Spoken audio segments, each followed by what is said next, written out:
বিশ্বজুড়ে সফল ট্রাম্প, ইরানে কেন ব্যতিক্রম? ট্রাম্পের সতর্কতার পরও নিজেদের স্বাধীন রাষ্ট্র বলছে তাইওয়ান। পশ্চিমবঙ্গে তৃণমূলকে যেভাবে নড়বড়ে করে দিল বিজেপি।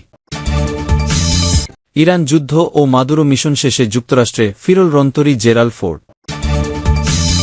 যুক্তরাষ্ট্রের প্রেসিডেন্ট ডোনাল্ড ট্রাম্প গত এক বছরের মধ্যে বাণিজ্য শুল্ক থেকে শুরু করে সশস্ত্র সংঘাত বিভিন্ন ক্ষেত্রে কঠোর চাপ ও দরকসাক্ষীর মাধ্যমে বিভিন্ন দেশের কাছ থেকে ছাড় আদায় করতে সক্ষম হন। কিন্তু ইরানের ক্ষেত্রে তার এই একই ধরনের চাপনির্ভর কূটনীতি এখানে প্রকাশ্য হুমকি, অপমান ও চূড়ান্ত সতর্কবার্তা ছিল এখন যেন থমকে গেছে এবং বরং যুদ্ধ থামানোর প্রচেষ্টাকে আরও জটিল করে তুলছে বলে বিশ্লেষকদের মত। দুই পক্ষের মধ্যে অচলাবস্থা তৈরি হওয়ায় ট্রাম্প এই 11 সপ্তাহের সংকট নিয়ে ক্রমশ হতাশা প্রকাশ করেছেন, তবে ইরানের বিরুদ্ধে কঠোর অবস্থান থেকে সরে আসার কোনো ইঙ্গিত দেননি। এতে দ্রুত কোনো সমঝোতার সম্ভাবনা ক্ষীণ হয়ে পড়েছে এবং আশঙ্কা তৈরি হয়েছে যে এই সংঘাত দীর্ঘস্থায়ী হতে পারে, যার প্রভাব বৈশ্বিক জ্বালানি বাজারে পড়বে। বিশেষজ্ঞদের মতে প্রধান বাধাগুলোর একটি হল ইরানের শাসকদের মানসিকতা, তারা অভ্যন্তরীণভাবে নিজেদের শক্ত অবস্থান ধরে রাখতে চায়, এমনকি সামরিক ও রাজনৈতিক ক্ষতির পরও। ইরান গুরুত্বপূর্ণ হরমুজ প্রণালী নিয়ন্ত্রণে রেখে কৌশলগত চাপ বজায় রেখেছে। অন্যদিকে ট্রাম্প কঠোর বক্তব্য, চূড়ান্ত দাবি ও অনিশ্চিত কূটনীতির পথ অব্যাহত রেখেছেন। বিশ্লেষকদের মতে সবচেয়ে বড় সমস্যা হল ট্রাম্পের এমন অবস্থান যে যুক্তরাষ্ট্রকে অবশ্যই পূর্ণ বিজয়ী হিসেবে দেখাতে হবে, আর ইরানকে সম্পূর্ণ পরাজিত হিসেবে মেনে নিতে হবে, বাস্তবে সম্ভব নয়। একজন সাবেক ইরান আলোচক বলেন, কোনো সরকারই নিজেদের সম্পূর্ণ আত্মসমর্পণকারী হিসেবে দেখাতে পারে না, তাই এই অবস্থান সমঝোতার পথে বাধা সৃষ্টি করছে। এই অচলাবস্থার মধ্যে ট্রাম্প অভ্যন্তরীণ চাপেরও মুখোমুখি হচ্ছেন জ্বালানি তেলের দাম বৃদ্ধি ও রাজনৈতিক জনপ্রিয়তা কমে যাওয়ার কারণে। হোয়াইট হাউস অবশ্য বলেছে, ট্রাম্পের কূটনীতি সফল সমঝোতা আনতে সক্ষম এবং ইরান বর্তমানে চুক্তির জন্য চাপের মধ্যে রয়েছে। গত মাসে ট্রাম্প একাধিক কঠোর বক্তব্য দেন, যেখানে তিনি ইরানকে হুঁশিয়ারি দিয়ে বলেন, সমঝোতা না হলে কঠিন পরিণতি ভোগ করতে হবে। তিনি আরও একবার ইঙ্গিত দেন যে সংঘাত বাড়লে পরিস্থিতি ভয়াবহ হতে পারে, যদিও প্রশাসন বলছে তিনি পারমাণবিক হামলার কথা বোঝাননি। ট্রাম্প ইরানের নেতাদের পাগল ও অপরাধী বলেও আখ্যা দেন, আর ইরানও পাল্টা সামাজিক মাধ্যমে প্রতিক্রিয়া জানায়। বিশেষজ্ঞদের মতে যুক্তরাষ্ট্রের এই কঠোর চাপ তাইওয়ান যাতে নিজেদের আনুষ্ঠানিকভাবে স্বাধীন ঘোষণা না করে সে বিষয়ে অঞ্চলটির নেতাদের সতর্ক করেছিলেন মার্কিন প্রেসিডেন্ট ডোনাল্ড ট্রাম্প। তবে তার চীন সফর শেষ হওয়ার কয়েক ঘণ্টার মধ্যেই তাইপে বলেছে তারা একটি স্বাধীন রাষ্ট্র। চীন তাইওয়ানকে নিজেদের অঞ্চল বলে দাবি করে। গত শুক্রবার বেইজিংয়ে 2 দিনের রাষ্ট্রীয় সফর শেষ করেন ট্রাম্প। সেখানে চীনা প্রেসিডেন্ট শি জিনপিং তাইওয়ানকে সমর্থন না দেওয়ার জন্য ট্রাম্পের ওপর চাপ সৃষ্টি করেন। শনিবার তাইওয়ানের পররাষ্ট্র মন্ত্রণালয় এক বিবৃতিতে বলেছে, তাইওয়ান একটি সার্বভৌম ও স্বাধীন গণতান্ত্রিক রাষ্ট্র। এটি গণপ্রজাতন্ত্রী চীনের অধীনস্থ নয়। চীন দ্বীপটিকে নিজেদের বলে দাবি করলেও সেখানে পৃথক শাসন ব্যবস্থা ও সরকার আছে। তাইওয়ান নিজেদের আঞ্চলিক নিরাপত্তার জন্য ওয়াশিংটনের ওপর নির্ভরশীল। তাদের কাছে মার্কিন অস্ত্র বিক্রিও ওয়াশিংটনের নিরাপত্তা প্রতিশ্রুতির অংশ বলে বিবৃতিতে উল্লেখ করেছে পররাষ্ট্র মন্ত্রণালয়।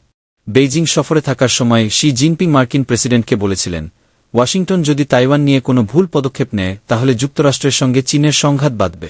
এরপরই ডোনাল্ড ট্রাম্প তাইওয়ানকে স্বাধীনতার দাবি না করতে সতর্ক করেন।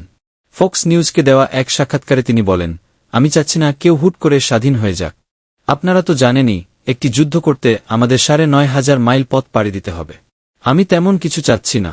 ট্রাম্প আরও বলেন, আমি চাই তারা তাইপে শান্ত হোক, বেইজিংও শান্ত থাকুক। আমরা কোনো যুদ্ধ জড়াতে চাচ্ছি না। পরিস্থিতি এখন যেভাবে আছে সেভাবে বজায় রাখলে আমার মনে হয় চীনও তা মেনে নেবে। তবে তাইওয়ান ইস্যুতে মার্কিন নীতিতে কোনো পরিবর্তন হয়নি বলেও উল্লেখ করেন ট্রাম্প। যুক্তরাষ্ট্র কূটনৈতিকভাবে কেবল বেইজিংকেই স্বীকৃতি দেয় এবং তাইওয়ানের আনুষ্ঠানিক স্বাধীনতাকে সমর্থন করে না। তবে ওয়াশিংটন তাইওয়ানের স্বাধীনতার বিষয়ে সরাসরি বিরোধিতাও করেনি। মার্কিন আইন অনুযায়ী তাইওয়ানকে তাদের আত্মরক্ষার জন্য অস্ত্র সরবরাহ করতে যুক্তরাষ্ট্র বাধ্য। তবে চীনের আক্রমণের মুখে মার্কিন সামরিক বাহিনী সরাসরি তাইওয়ানের সহায়তায় এগিয়ে যাবে কিনা সে বিষয়ে ওয়াশিংটনের নীতিতে সবসময়ই একটি কৌশলগত অস্পষ্টতা বজায় রাখা হয়েছে। তাইওয়ানের বর্তমান প্রেসিডেন্ট লাই চিংতে মনে করেন, দ্বীপটি ইতোমধ্যেই একটি স্বাধীন রাষ্ট্র, তাই নতুন করে স্বাধীনতা ঘোষণার প্রয়োজন নেই। ভারতের পশ্চিমবঙ্গে বিধানসভা নির্বাচনের ফলাফলে এক নাটকীয় রাজনৈতিক পট পরিবর্তন দেখা গেছে। গত 15 বছর ধরে রাজ্যের শাসন ক্ষমতায় থাকা তৃণমূল কংগ্রেস এই নির্বাচনে বড় ধরনের পরাজয়ের মুখোমুখি হয়েছে। এর মধ্য দিয়ে ভারতের কেন্দ্রীয় শাসক দল বিজেপি তৃণমূলের এই আঞ্চলিক দুর্গ ভেঙে দিতে সক্ষম হয়েছে। প্রায় 1 বছরের দীর্ঘ সমুদ্র মোতায়েন শেষে যুক্তরাষ্ট্রের সবচেয়ে বড় ও আধুনিক বিমানবাহী রণতরী ইউএসএস জেরাল্ড আর ফোর্ড শনিবার ভার্জিনিয়ার নৌঘাঁটিতে ফিরে এসেছে। এই দীর্ঘ মোতায়েনের সময় তারা কয়েকটি গুরুত্বপূর্ণ ও ঐতিহাসিক ঘটনায় অংশ নেয়, যেমন ভেনেজুয়েলার সাবেক প্রেসিডেন্ট নিকোলাস মাদুরোকে আটক করার অভিযান, ইরান যুদ্ধ, পাশাপাশি জাহাজে আগুন লাগা এবং বারবার শৌচাগার ব্যবস্থার সমস্যার মতো ঘটনাও ঘটে। এই রণতরীটি ইতিহাসে নথিভুক্ত হয়েছে কারণ ভিয়েতনাম যুদ্ধের পর আর কোনো মার্কিন রণতরী এত দীর্ঘ সময় সমুদ্রে অপারেশনাল কার্যক্রমে মোতায়েন থাকেনি। পুরো যাত্রা জুড়ে জাহাজটি যুক্তরাষ্ট্রের প্রেসিডেন্ট ডোনাল্ড ট্রাম্পের সামরিক লক্ষ্যগুলোর ধারাবাহিকতায় গুরুত্বপূর্ণ ভূমিকা পালন করেছে। নাবিকদের পরিবারের জন্য এই প্রত্যাবর্তন ছিল দীর্ঘ প্রতীক্ষার সমাপ্তি। প্রায় 1 বছর ধরে তারা মানসিক চাপের মধ্যে ছিলেন, কারণ তাদের পরিবারের সদস্যরা প্রায় নিয়মিতই সংবাদে থাকা সামরিক অভিযানে অংশ নিচ্ছিলেন। শনিবার নরফোকে তারা জড়ো হয়ে রণতরীকে স্বাগত জানায়, আর জাহাজটি ডকের দিকে এগোতেই সবাই উল্লাসে ফেটে পড়ে। নাবিকদের স্বাগত জানাতে পরিবারের সদস্যদের সঙ্গে যোগ দেন মার্কিন প্রতিরক্ষামন্ত্রী পিট হেগসেথ বলেন, ফোর্ড ক্যারিয়ার স্ট্রাইক গ্রুপ এবং এই ডেস্ট্রয়ারগুলো যা করেছে তা ছিল অসাধারণ, অভূতপূর্ব। সাধারণত বিমানবাহী রণতরীগুলো সর্বোচ্চ 7 মাস মোতায়েনের জন্য তৈরি হলেও ফোর্ড সমুদ্রে ছিল 11 মাস। তবে এই দীর্ঘ সফর মসৃণ ছিল না। গত মার্চ মাসে ফোর্ডের লন্ড্রি এলাকায় অগ্নিকাণ্ড ঘটে। আগুন পুরোপুরি নিয়ন্ত্রণে আনতে এবং পুনরায় যেন আগুন না জ্বলে তা নিশ্চিত করতে ক্রুদের প্রায় 30 ঘণ্টা সময় লেগে যায়। এই ক্ষয়ক্ষতির কারণে প্রায় 600 নাবিক তাদের ঘুমানোর জায়গা বা বাঙ্ক হারান, তবে কেউ গুরুতর আহত হননি। আগুন লাগার কারণে বেশ কিছুদিন জাহাজে কাপড় ধোয়ার কাজ বন্ধ ছিল, যা ক্রুদের ভোগান্তি আরও বাড়িয়ে দেয়। অগ্নিকাণ্ডের আগে থেকেই জাহাজটির টয়লেট ব্যবস্থায় বারবার সমস্যা দেখা দিচ্ছিল, ফলে মাঝে মধ্যেই জাহাজের শৌচাগারগুলো আংশিকভাবে বিকল হয়ে পড়ত, যা ক্রুদের জন্য ছিল চরম ভোগান্তির। শেষ পর্যন্ত ত্রুটি মেরামতের জন্য জাহাজটিকে একটি বন্দরে নোঙর করতে হয়েছিল। প্রায় $13 বিলিয়ন এই রণতরীকে বর্তমান ও সাবেক সামরিক কর্মকর্তারা যুক্তরাষ্ট্রের ইরান ও ভেনেজুয়েলা সংক্রান্ত সামরিক অভিযানে অত্যন্ত গুরুত্বপূর্ণ বলে উল্লেখ করেছেন। ভেনেজুয়েলা অভিযানে এটি বিমান উৎক্ষেপণের মাধ্যমে মিশনে অংশ নেয়, আর ইরানে যুদ্ধ অভিযানে বারবার যুদ্ধবিমান পাঠানোর প্রধান প্ল্যাটফর্ম হিসেবে কাজ করে।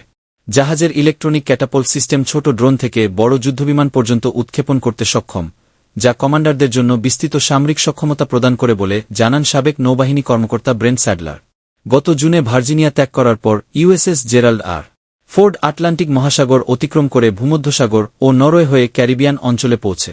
জানুয়ারিতে ভেনেজুয়েলা অভিযানে অংশ নিতে এটি সেখানে মোতায়েন করা হয়। এরপর মধ্যপ্রাচ্যের সম্ভাব্য সংঘাতে সহায়তার জন্য দ্রুত স্থানান্তরিত হয়ে ইরান যুদ্ধ অভিযানে অংশ নেয়। সবশেষে এই মাসের শুরুতে আটলান্টিক পেরিয়ে নিজ দেশে ফেরার যাত্রা শুরু করে রণতরীটি।